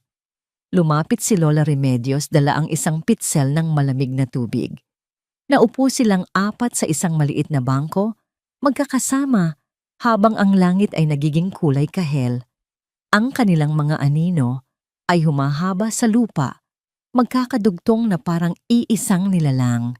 Hindi na sila si Doña Victoria ang mayamang byuda, si Lola Remedios ang matandang labandera, at sina Kai at Leo ang mga batang ulila. Sila ay isang pamilyang hindi binuo ng dugo, kundi ng pagkakataon, hindi pinagbigkis ng yaman, kundi ng pagsubok, at hindi pinalakas ng pangalan, kundi ng pagmamahal. Ang kwento ng kanilang paglalakbay ay hindi nagtapos sa isang malaking selebrasyon o isang marangyang paghihiganti. Ito ay nagtapos sa isang tahimik na hapon, sa isang simpleng hardin na may kasamang pag-asa. Dahil ang hustisya minsan ay hindi lang tungkol sa pagpaparusa sa masasama. Mas madalas ito ay tungkol sa paghilom ng mga nasaktan at sa pagpapatunay na kahit sa pinakamadilim na gabi ng pagkakanulo, ang liwanag ng isang mabuting puso ay palaging makakahanap ng paraan upang magningning limim na buwan ang lumipas na parang isang mahinahong agos ng tubig. Dahan-dahang hinuhugasan ang mga bakas ng putik at sakit na iniwan ng nakaraan. Ang komunidad sa tabi ng dagat ay tila humihinga na ng mas maluwag.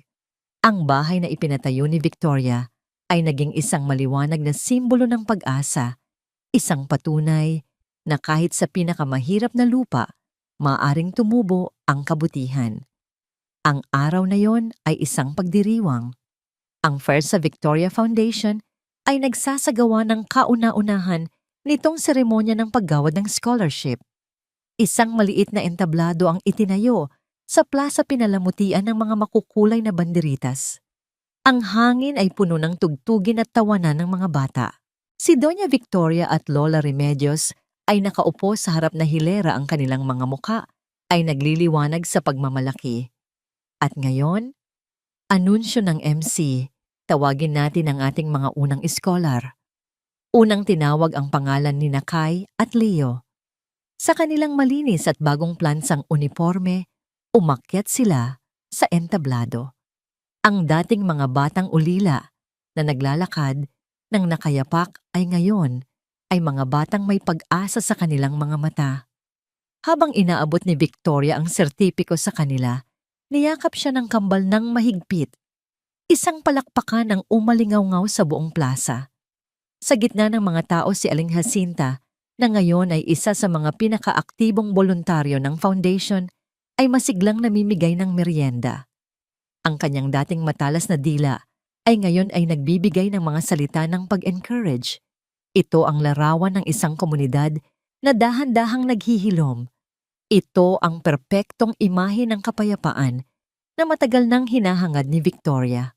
Ngunit ang kahapon ay may sariling anino at minsan ito ay dumarating kahit sa pinakamaliwanag na araw.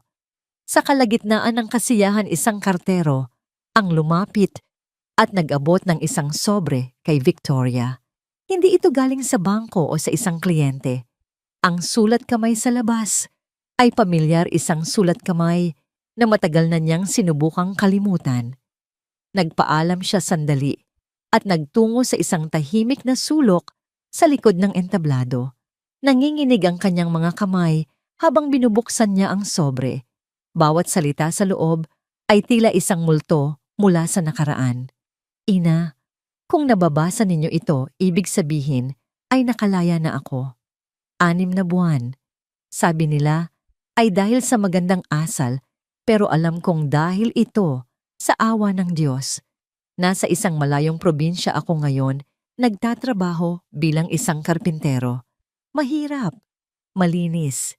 Hindi po ako sumusulat para humingi ng pera. Alam kong wala na akong karapatan sa kahit anumang galing sa inyo. Hindi rin po ako humihingi ng lugar sa inyong bagong buhay. Nakikita ko po sa mga balita ang foundation. Masaya po ako para sa inyo, para sa kanila. Sumusulat po ako dahil may isang bagay na bumabagabag sa akin. Gabi-gabi isang bigat na hindi kayang alisin ng anumang parusa. Hindi ko pa po nasasabi sa inyo ng harapan kung gaano ako nagsisisi. Hindi sapat ang pag-amin ko sa istasyon ng pulis. Iyon ay dahil sa takot. Ito ay dahil sa kahihiyan.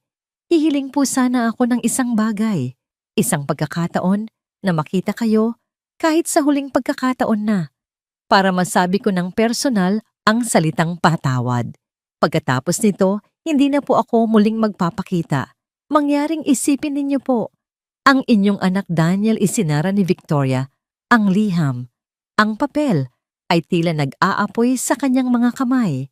Ang kapayapaang naramdaman niya kanina ay biglang naglaho, napalitan ng isang komplikadong bagyo ng mga emosyon, galit, awa, sakit, at ang hindi maipaliwanag na pagmamahal ng isang ina. Ang gabing iyon ay naging mahaba. Habang mahimbing na natutulog ang kambal, si Victoria ay nakaupo sa dilim ng kanilang sala, hawak ang sulat. Lumabas si Lola Remedios nagtimpla ng tsaa.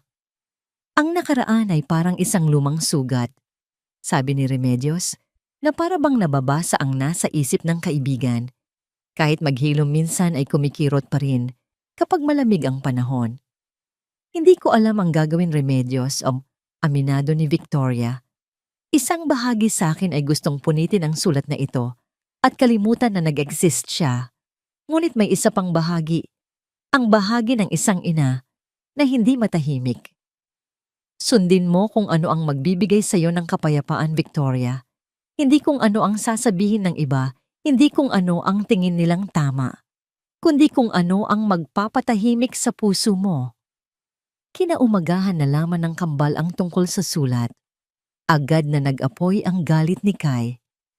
Hindi siya dapat bigyan ng pagkakataon, Lola Victoria, mariing sabi ng bata. Pagkatapos ng lahat ng ginawa niya, gusto niya kayong patayin. Hindi siya karapat-dapat sa kahit ano. Si Leo, gaya ng dati, ay mas tahimik. Tumingin siya kay Victoria at nagtanong, kung ang nanay po namin ang nasa kalagayan ninyo, ano po kaya ang gagawin niya? Ang tanong ni Leo ang tumama ng malalim. Ang kanyang ina na dumanas din ng maraming hirap ay laging nagtuturo ng pag-ibig at pag-unawa. Ang kanilang pag-uusap ay salamin ng sariling laban sa kalooban ni Victoria, ang tinig ng katarungan laban sa tinig ng habag. Para hanapin ang kasagutan, nagtungo si Victoria sa simbahan. Sa katahimikan ng lumang gusali, umupo siya sa isang bangko, sa harap umaasang makahanap ng kaliwanagan sa panalangin. Ilang sandali, may naramdaman siyang presensya sa kanyang likuran. Paglingon niya, nanigas siya. Doon malapit sa pintuan, nakatayo si Daniel. Ang kanyang anyo ay malayo na sa aroganteng anak ng isang milyonarya. Siya ay payat, ang kanyang balat ay maitim. Dahil sa araw, ang kanyang mga kamay ay magaspang, may mga kalyo ng isang manggagawa. Ang kanyang mamahaling damit ay napalitan ng isang simpleng polo shirt at pantalon na kupas na. Ngunit ang pinakamalaking pagbabago ay nasa kanyang mga mata. Wala na ang pagmamataas. Ang naroon na lang ay isang malalim at nakakapagod na kalungkutan. Dahan-dahan siyang lumakad palapit, bawat hakbang ay tila isang mabigat na pasanin. Huminto siya ilang talampakan mula sa kanyang ina. Walang salitang namutawi sa kanilang mga labi. Tanging ang kanilang mga mata ang nag-uusap, isang pag-uusap na puno ng 6 na buwan ng sakit, pagsisisi at distansya. Pagkatapos ng tila walang katapusang sandali, dahan-dahang lumuhod si Daniel sa malamig na sahig na bato ng simbahan. Hindi siya umiyak. Hindi siya nagmakaawa. Tumingala lang siya sa kanyang ina, ang kanyang lalamunan ay tila may bara.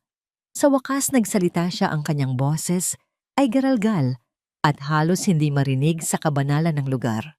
Hindi po ako humihingi ng pera o ng lugar sa bahay ninyo. Sabi niya, ang bawat salita ay tila isang pag-amin ng kanyang kabiguan. Ang tanging hiling ko lang po, ina. Huminto siya, lumunok at ipinagpatuloy na may nanginginig na tinig, ay kung maaari ko pa kayong tawaging ina. Ang mga salita ni Daniel ay nanatiling nakabitin sa hangin ng simbahan, mas mabigat pa kaysa sa katahimikan na bumabalot dito. Para kay Victoria, ang tanong na iyon ay mas masakit kaysa sa anumang pisikal na pananakit na dinanas niya. Ang salitang ina, isang titulong ibinigay ng Diyos at ng dugo, ngunit ngayon ay hinihingi na parang isang limos. Hindi siya sumagot. Dahan-dahan siyang tumayo at naglakad palabas ng simbahan. Iniwan si Daniel na nakaluhod pa rin sa malamig na sahig, isang larawan ng isang taong tuluyang nawasak. Umuwi si Victoria na gulong-gulo ang isip. Hindi niya sinabi kina Remedios o sa kambal ang nangyari. Sa halip nagtungo siya sa hardin, sa likod bahay ang kanyang bagong santuwaryo. Naupo siya sa isang bangkong kahoy sa ilalim ng isang namumulaklak na puno ng kalachuchi.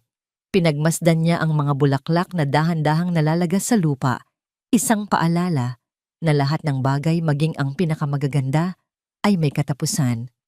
Ang pagiging ina ba ay may katapusan din kinaumagahan habang siya ay nagkakape, isang hindi inaasahang bisita ang dumating. Si Aling Jacinta. Ang dati tsismosa ay may dala ngayong isang maliit na bayong na naglalaman ng bagong lutong puto. Para sa inyo, Victoria, sabi niya inilapag ang bayong sa mesa. Hindi siya nagtanong tungkol sa kung ano ang bumabagabag sa isip ni Victoria. Hindi niya binanggit si Daniel. Naupo lang siya at sinabing, napakaganda ng umaga, di ba sariwa ang hangin? Sa simpleng kilos na yon naintindihan ni Victoria ang lahat. Ang balita ng pagbabalik ni Daniel ay tiyak na kumalat na. Ngunit ang pagdating ni Jacinta ay hindi para mag-usisa, kundi para magparamdam ng suporta. Ito ang tinig ng komunidad, ang pamilyang kanyang piniling arugain, na nagsasabing, ano man ang desisyon mo kasama mo kami. Ang munting pagbisitang yon ang nagbigay linaw sa isip ni Victoria. Alam na niya ang dapat gawin. Ipinatawag niya si Daniel. Hindi sa kanilang bahay na ngayon ay sagrado para sa kanyang bagong pamilya. Hindi rin sa simbahan na lugar ng pagsisisi. Nagkita sila sa isang maliit at tahimik na kapihan sa tabing dagat, isang lugar na neutral kung saan ang alon ang tanging saksi. Umupo sila sa isang mesa sa labas, nakaharap sa dagat. Si Daniel ay hindi makatingin ng diretso sa ina. Uminom ka ng kape. Sabi ni Victoria, ang kanyang boses ay kalmado, walang bahid ng galit o awa. Sumunod si Daniel. Pagkatapos ng ilang sandali ng katahimikan, si Victoria ang unang nagsalita. Pinapatawad kita, anak. Sa narinig, dahan-dahang nag-angat ng tingin si Daniel. Ang kanyang mga mata na kanina patuyo sa kahihiyan ay biglang napuno ng luha. Isang buntong hininga ng ginhawa na tila 6 na buwan niyang kinimkim ang kumawala sa kanyang dibdib. Ina. Ngunit pagpapatuloy ni Victoria at sa salitang yon, ang tono niya ay nagbago, naging matatag, may diin at hindi matitinag. Ang pagpapatawad ay hindi nangangahulugang paglimot. Pinapatawad kita, hindi para sa'yo, kundi para sa akin. Para mapalaya ko na ang sarili ko sa sakit na idinulot mo. Tumingin siya ng diretso sa mga mata ng anak. Ang tiwala ay parang salamin, Daniel. Kapag nabasag, hindi mo na maibabalik sa dati. At ang tiwala ko sa iyo ay basag na basag na. Kumuha siya ng malalim na hininga. Ang pamilya ko ngayon ay sina Remedios, Sky at Leo. Sila ang aking lakas. Sila ang aking tahanan. Mananatili kang anak ko sa dugo at sa papel. Ngunit ang puso ko, ang aking buhay ay hindi na sa iyo. Kailangan mong tanggapin iyon. May inilabas si Victoria na isang sobre mula sa kanyang bag. Hindi ito makapal. Hindi ito pera mula sa akin, paliwanag niya. Ito ay tulong mula sa Fuerza Victoria Foundation, isang pondo para sa mga taong gustong magbagong buhay. May kasama itong sulat ng rekomendasyon para sa isang trabaho sa isang paggawaan ng muebles sa kabilang isla, malayo. Inabot niya ito kay Daniel. Ang kanyang mga kamay ay hindi nanginginig. Gamitin mo ito para itayo ang sarili mong buhay, Daniel, ang sarili mong pangalan. Malayo sa akin, malayo sa anino ng mga De Leon. Ito na ang huli kong maibibigay sa iyo bilang ina. Kinuha ni Daniel ang sobre. Tinitigan niya ito. Pagkatapos ay tumingin sa ina. Wala nang salitang kailangan pang sabihin. Sa mga mata ni Victoria, hindi niya nakita ang galit kundi ang isang pinal at mahinahong pamamaalam. Tumayo si Daniel. Salamat po, ina. Bulong niya. Pagkatapos ay tumalikod siya at naglakad palayo, hindi na lumingon pa. Pinanood siya ni Victoria hanggang sa maging isang maliit na tuldok na lang siya sa dalampasigan. Hindi siya umiyak. Sa halip, isang pakiramdam ng kapayapaan ang bumalot sa kanya. Sa wakas, malaya na siya. 1 taon ang lumipas, isang maaraw na hapon sa dalampasigan. Ang hangin ay malakas, perpekto para sa pagpapalipad ng saranggola. Si Kai at Leo, na mas matangkad at mas masigla na ngayon, ay tumatakbo sa buhanginan habang ang kanilang makulay na saranggola ay sumasayaw sa himpapawid. Si Lola Remedios ay nakaupo sa isang banig naghahanda ng kanilang merienda. Si Victoria, na nakasuot ng isang simpleng bestida, ay nakatayo sa tabi ng tubig, pinapanood ang kanyang pamilya. Ang kanyang muka ay kalmado, ang kanyang mga ngiti ay totoo. Isang kartero ang lumapit, isang pamilyar na mukha na sa kanilang lugar. May inabot itong isang postcard. Kinuha ito ni Victoria. Ang larawan sa harap ay isang maliit na paggawaan ng muebles na may mga upuan at mesang nakahilera sa labas. Sa likod may maikling sulat kamay. Ito na po ang sarili kong gawa. Hindi po marangya pero masaya po ako. Salamat po sa lahat. Maligaya na ako. Daniel, isang nangiti ng kapanatagan, ang sumilay sa mga labi ni Victoria. Dahan-dahan niyang itinupi ang postcard at ibinulsa. Tumingin siya sa kanyang pamilyang nagtatawanan, sa dalampasigan, sa saranggolang malayang lumilipad sa langit. Ang kanyang paglalakbay ay tapos na. Ang huling pahina ng kanyang masakit na aklat ay naisulat na. Hindi ito isang perpektong pagtatapos na puno ng pagbabalikan, kundi isang tunay na pagtatapos, isang pagtatapos na may pagpapatawad, may malinaw na hangganan, at may kapayapaang natagpuan. Ang kanyang tunay na mana ay hindi ang pangalan o ang yaman. Ito ay ang pamilyang nagtatawanan sa kanyang harapan. Ito ang kapayapaang nasa kanyang puso.